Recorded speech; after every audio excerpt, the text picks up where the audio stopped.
Hi everyone, I'm Josh and welcome to Josh Wright Piano TV. Thanks so much for joining me today. I wanted to talk about crunch time, that time that you start to get quite nervous before a recital. Now, there are many different situations you can be put in for crunch time. Sometimes crunch time is 2 days because a friend calls and says, "Oh, my accompanist got sick, can you please fill in?" And you are practicing 12 hours a day to try to get this chamber music recital ready or accompanying a singer or maybe even filling in for a soloist who got sick and it's a prestigious event and you want to fill in. So that is one way, but I want to talk more about a planned out concert that might be several months away and how you can prepare for that. I like to go really deep rather than wide, so depth over breadth when the concert is further out. And then as it gets closer, I will go wider rather than deeper. I remember a real valuable lesson that my teacher at Michigan taught me. I remember I was preparing for the 2015 National Chopin competition, and I was playing him a movement of the Chopin Sonata, number 3. And he said, I was playing for studio class, and I had a couple little slips in places that I'd never messed up in a lesson. And he said, "What's going on with those slips?" And I was like, "I don't know. It's very annoying. A lot of times they're just different each time." And he said, "How much are you playing through this each day?" And I said, "Maybe once or twice all the way through. I'm working little sections and I'm doing all the technical work and the add-on and the rhythms and really slow, careful practice shaping everything." He said, "That's great. But when you are preparing for a big competition or recital or whatever it might be, you have to play through it a little bit more than once or twice a day because you need to get in the rhythm of what the stamina feels like to get through that piece, what it feels like to not only play that whole piece, but to play half of a program and then take a 10-minute intermission and then come and play the other half of the program." So a strategy that I like, and I've taught this on this channel before, is you can think of your weeks leading up to a concert as a fraction.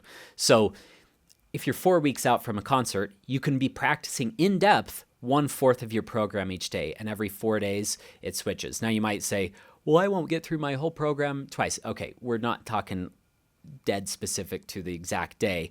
You can take 8 days to do that, so you get through the whole program twice.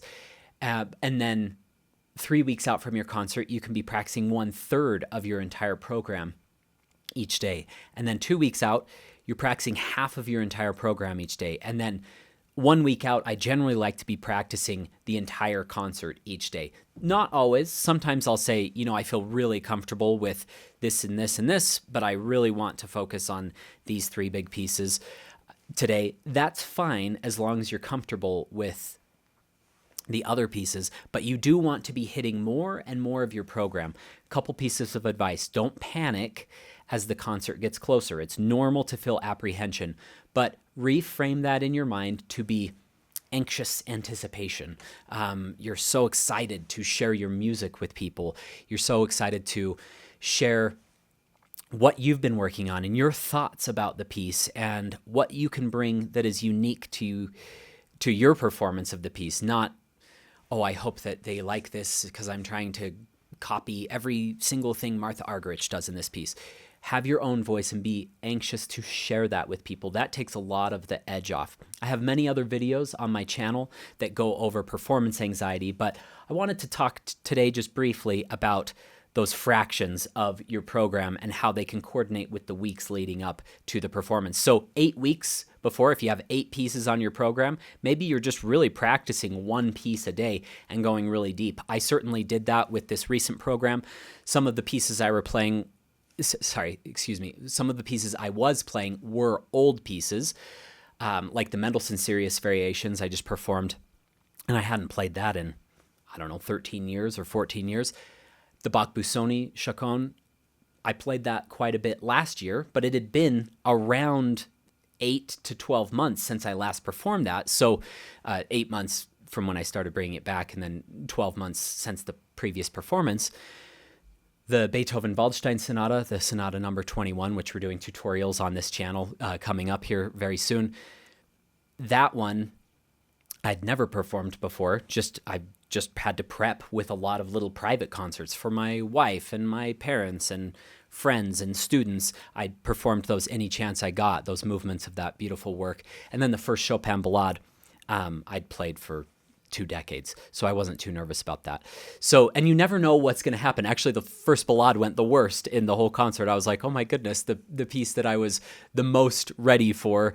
So you want to make sure that you dedicate enough time. And I did. There was some things going on at that concert that I kind of let get to me a little bit. However, I just wanted to talk today about the prep going into that, because that is one of the big questions I've received on this channel. How do I adequately prepare for a concert? Because I find myself working and working and working on some little passage, and then I never get to the whole thing. Or the opposite is true. I'm playing through my piece 15 times a day, and things are starting to get tighter and worse. What do? I think you need a good balance between those. But dividing up the program that way can hopefully be a nice recipe for you to experiment with before your next concert. I will leave a few links in the description below. One of them is for a free webinar containing 10 of my favorite tips to help take your playing to a higher level. Those are tips I use every day in my teaching and in my own practice. So if you haven't already seen that, check that out. It'll only be up for a few more months. I'm going to be filming a new webinar here fairly shortly. I'll also leave a link for a couple of my paid courses, Pro Practice, which goes over pieces and exercises very in depth. We have over 400 videos in that, as well as the VIP Masterclass series, which is a series based on the questions and requests that members of that group write in each week, and then I cover one video for each week of the month based on your requests. So that's a really fun project. We're up to probably over 500 videos in that series. So that has been a pleasure to organize and film.